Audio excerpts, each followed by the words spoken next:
घरोघरी मातीच्या चुलीच्या आजच्या भागामध्ये आपण पाहत आहोत की इकडं शर्वरी ही ऐश्वर्याला बाहेर घेऊन येते आणि विचारते की जानकी ही याच गाडीने बाजार समितीच्या मीटिंगला जाते का. त्यावेळेस ऐश्वर्या सांगते की हो. त्यावेळेस इकडं शर्वरी ऐश्वर्याला त्या गाडीचा ऑइल पाईप कट करायला देते. त्यावेळेस इकडं ऐश्वर्याला आठवतं की जानकीने म्हणलेलं असतं की तुला शर्वरीची परीक्षा ही पासच व्हायला हवी आणि त्यासाठी ऐश्वर्या ही त्या गाडीचा ऑइल पाईप हा कट करते. आणि त्यानंतर इकडं शर्वरीला तिच्यावरती विश्वास बसतो की खरंच आता ऐश्वर्या ही जानकीच्या विरोधात गेलेली आहे आणि मला वाटलं नव्हतं की ती ऑइलचा पाईप कट करेल, पण तिने तर हे करून दाखवलं आहे. त्यावेळेस इकडं ऐश्वर्याला तिच्या आईचा फोन येतो आणि ती फोन घ्यायला जाते. त्यानंतर इकडं अवंतिका म्हणते की मला आज खूप भीती वाटत आहे आणि तुम्ही घराच्या बाहेर जाऊ नका. त्यावेळेस इकडं जानकी म्हणते जर माझा तिथं मृत्यू असेल तर तिथंच होईल आणि मला तर जावंच लागेल. त्यानंतर इकडं जानकी ही गाडी घेऊन निघून जाते आणि शर्वरी हे सर्व पाहत असते आणि ती म्हणते की मला खूप आनंद होत आहे. त्यानंतर इकडं अवंतिका ही खूप विचारात असते. त्यावेळेस इकडं शर्वरी ही ऐश्वर्याला येऊन म्हणते की आता आपल्याला लवकरात लवकर मोठी ब्रेकिंग न्यूज मिळणार आहे. त्यावेळेस इकडं घरी फोटो घेऊन 2 माणसं आलेली असतात. त्यावेळेस आई म्हणतात की मला थांबा आणि मी ऋषिकेशला फोन करून विचारते की त्यांनीच तुम्हाला पाठवलं आहे का. त्यानंतर ऋषिकेश सांगतो की हो, मी त्या माणसांना मीच पाठवलं आहे.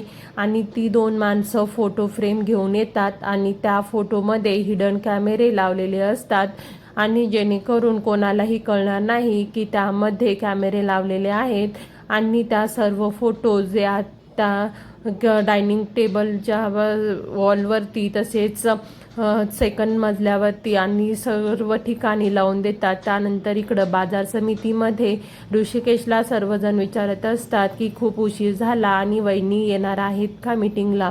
त्यावेळेस इकडं शर्वरी म्हणते की ऐश्वर्या तू अशी शांत का बसली आहेस आणि आणखीन आपल्याला काहीच न्यूज आलेली नाही.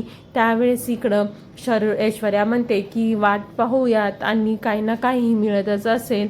आणि त्यावेळेस शर्वरी म्हणते की तू अशी कशी शांत बसू शकतेस आणि तुला जानकीबद्दल काहीच वाटत नाही का. त्यावेळेस ऐश्वर्या म्हणते की मला काय वाटायचं तिच्याबद्दल.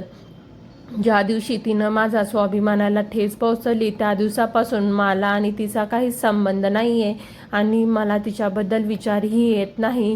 त्यानंतर इकडं शर्वरी म्हणते की खरंच ही तर जानकी वहिनीच्या विरोधात गेली आहे आणि शर्वरीचा तिच्यावरती पूर्ण विश्वास बसतो. त्यावेळेस ऐश्वर्या म्हणते की मी जानकीच्या नाही तर तुझ्या विरोधात आहे.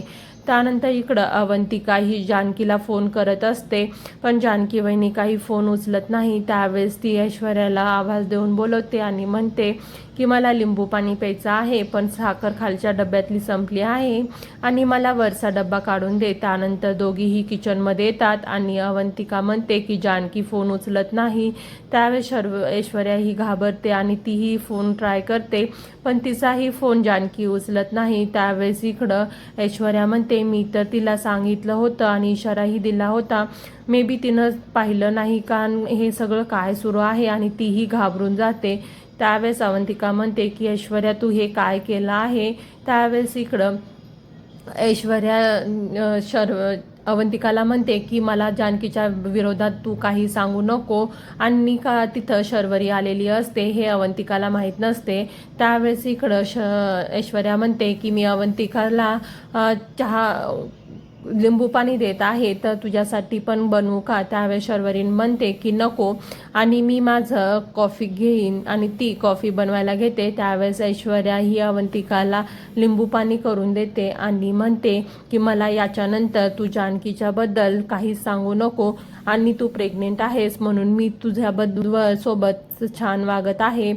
इकडे शर्वरीचाही ऐश्वर्यावरती पूर्ण विश्वास बसतो आणि ती म्हणते की खरंच ऐश्वर्या ही किती बदलली आहे आणि त्यानंतर इकडं बाजार समितीच्या मीटिंगमध्ये ऋषिकेश हे जानकीची वाट पाहत असतात, पण ते म्हणतात की आता 1.5 तास झालेला आहे आणि जानकीने घरून निघताना फोन केला होता आणि मी आईला फोन करून विचारतो की जानकी घरून निघाली आहे का. त्यावेळेस इकडं आई म्हणतात की हो 1-1.5 तास झाला ती घरून निघून गेली.